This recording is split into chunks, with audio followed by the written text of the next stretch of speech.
Olá, tudo bem com você? Eu sou Nicolas e esse é o canal Renderizando a Palavra.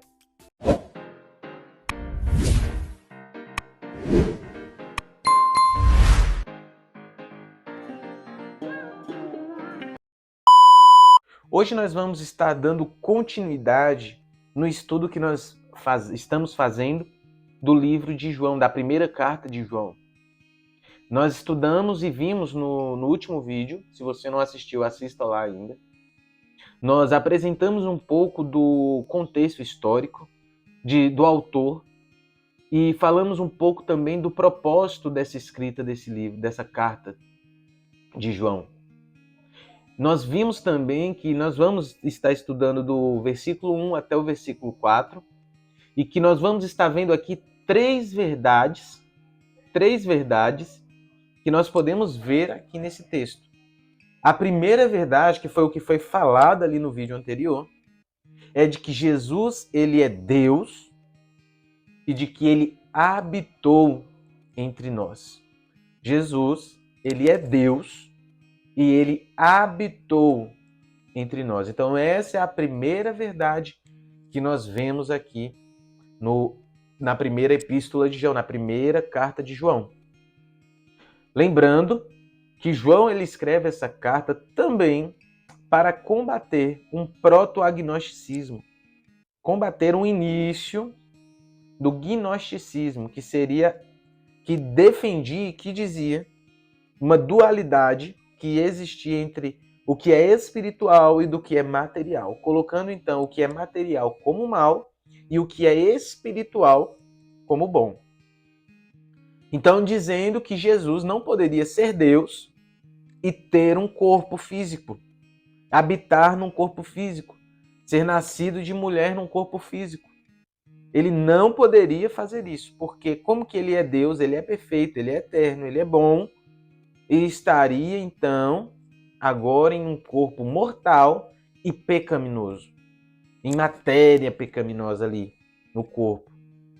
Então ele diz isso, e agora João ele vem escrevendo também para trazer ensinos verdadeiros a respeito disso. Então o primeiro ensino que João traz, a primeira verdade que João traz é que Jesus ele é Deus, como nós vimos, e ele habitou entre nós, ele habitou no meio do povo.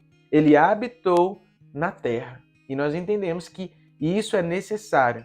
Ele precisava fazer isso para que nós pudéssemos, então, ter uma oportunidade de salvação. Porque senão nós estaríamos perdidos e condenados ao inferno.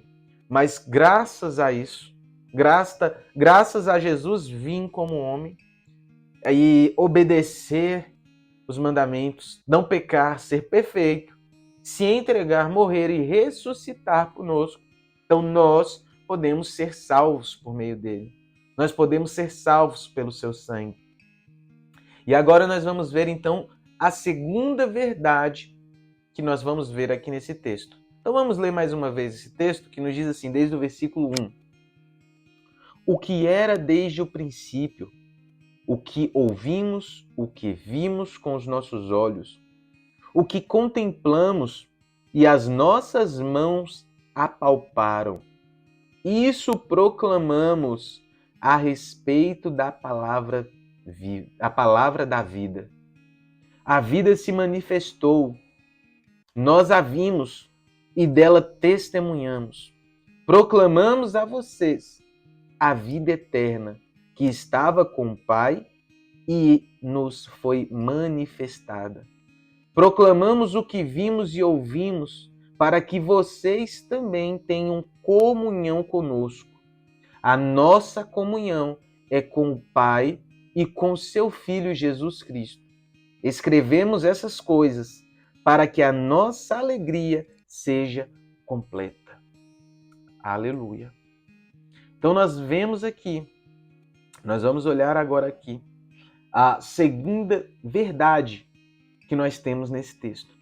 A segunda verdade que nós temos nesse texto é que só podemos crer e anunciar a vida eterna porque Jesus se manifestou na terra. Novamente, nós, como seres humanos, como filhos de Deus, nós só podemos crer e anunciar a vida eterna porque Jesus se manifestou na terra. E aí nós podemos olhar principalmente o versículo 2. O versículo 2 nos diz o seguinte: a vida se manifestou. Nós a vimos e dela testemunhamos. Proclamamos a vocês a vida eterna que estava com o Pai e nos foi manifestada. Então, a vida de Jesus, a vida que é Jesus, se manifestou. E por conta dela ter se manifestado entre nós, por conta de Jesus ter vindo como Deus e habitado no meio de nós como homem, sendo ele também Deus, então, por conta disso, nós podemos dar testemunho, testemunhar nas nossas vidas de que Jesus é eterno. Testemunhar nas nossas vidas de que Jesus ele fez uma obra de transformação, de santificação, de renúncia em nossas vidas. Então nós podemos dar esse testemunho. Nós podemos então crer na vida eterna, porque esse Deus Todo-Poderoso habitou entre nós como homem. Então nós podemos dar esse testemunho. Nós podemos crer nessa vida eterna. E nós podemos também anunciar a vida eterna, porque ele deixou o seu trono de glória e habitou no meio de nós, habitou no meio dos homens. Se tornou então o Emanuel, o Deus conosco, o Deus dentro de nós, habitando aqui em terra. Então nós podemos dar o testemunho, nós podemos crer na vida eterna e nós podemos falar da vida eterna. E aí nós olhamos esse texto que nos diz o seguinte, o verso 2. A vida então se manifestou. Então a vida, quem é essa vida? É Jesus. Então a vida, que é Jesus, ela se manifestou. Ela se fez presente. E aí ele diz, nós ouvimos e dela testemunhamos. E esse testemunho que eles estão falando é o testemunho de quem viu a Cristo. E é um testemunho na sua vida de um encontro com Cristo. Então nós precisamos entender que nós precisamos então dar testemunho de Cristo.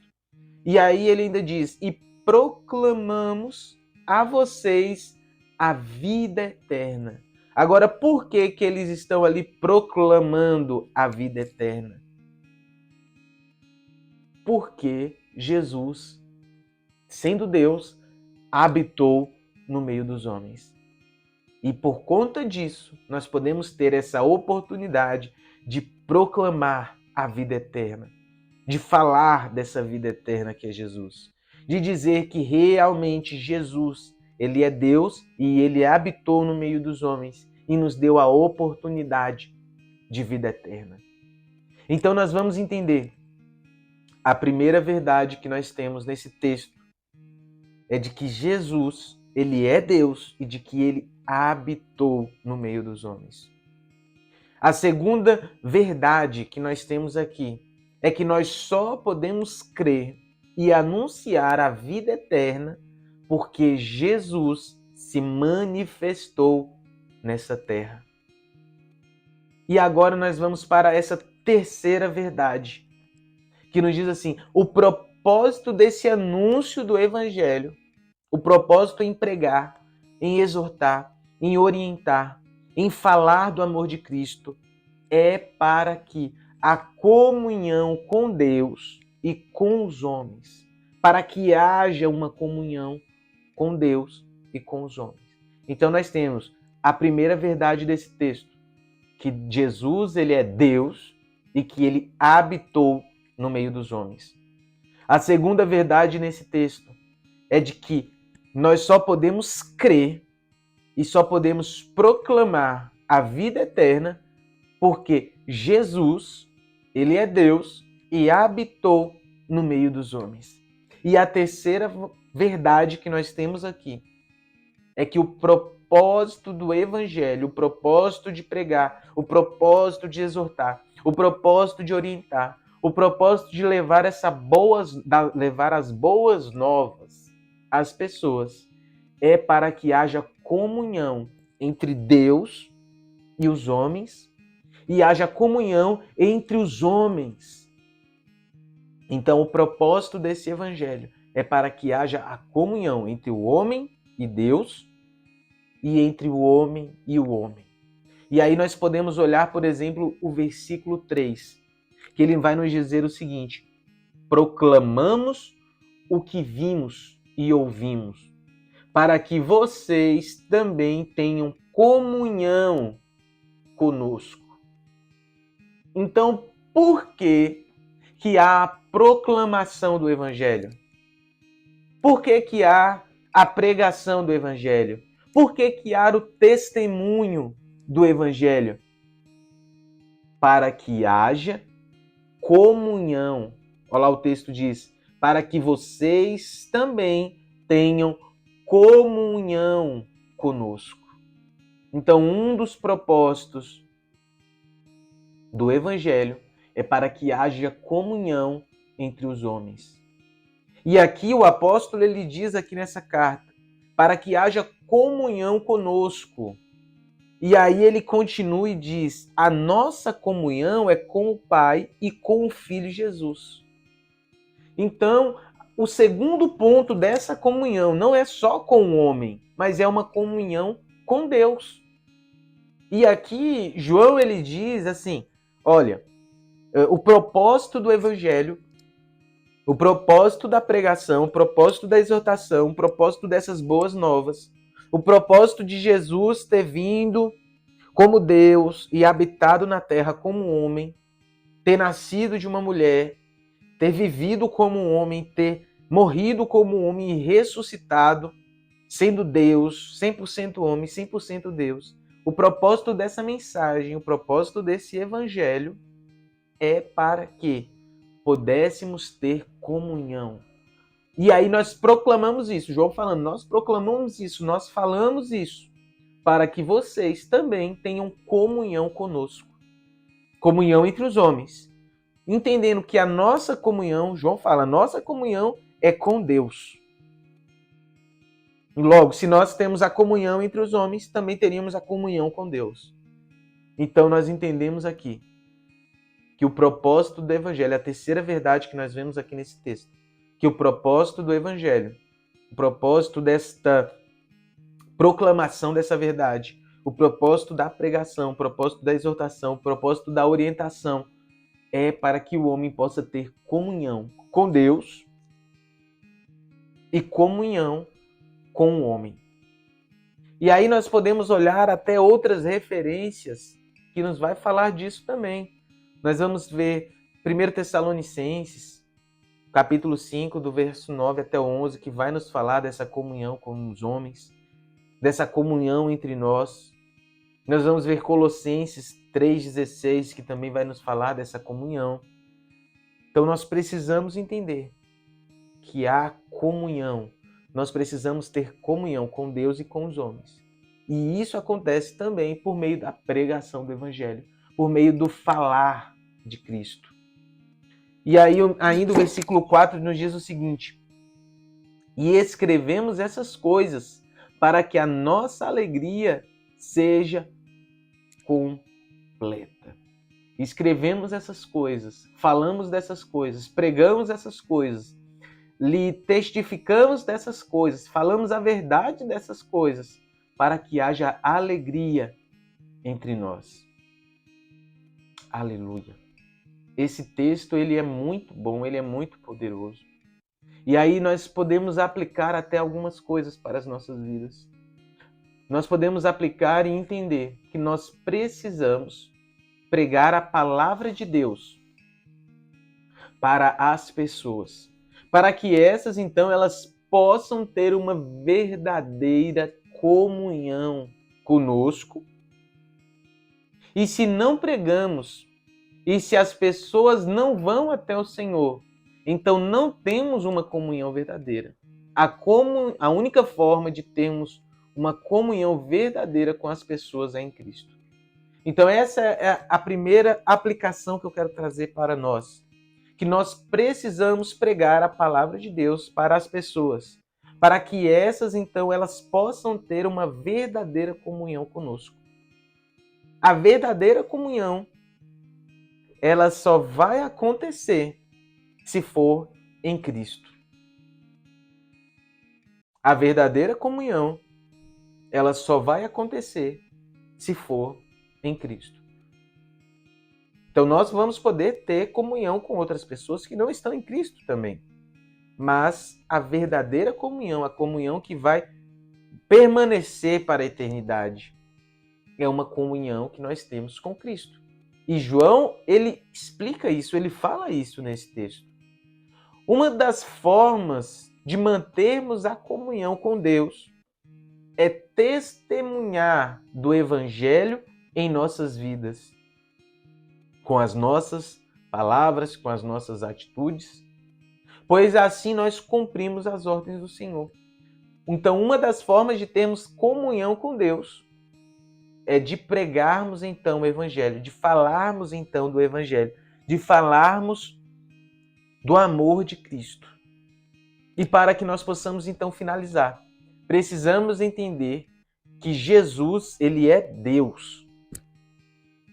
Ele veio à Terra em forma de homem e por conta disso podemos e devemos pregar o Evangelho, dando então testemunho de Cristo com as nossas vidas para que possamos manter a comunhão com os nossos irmãos.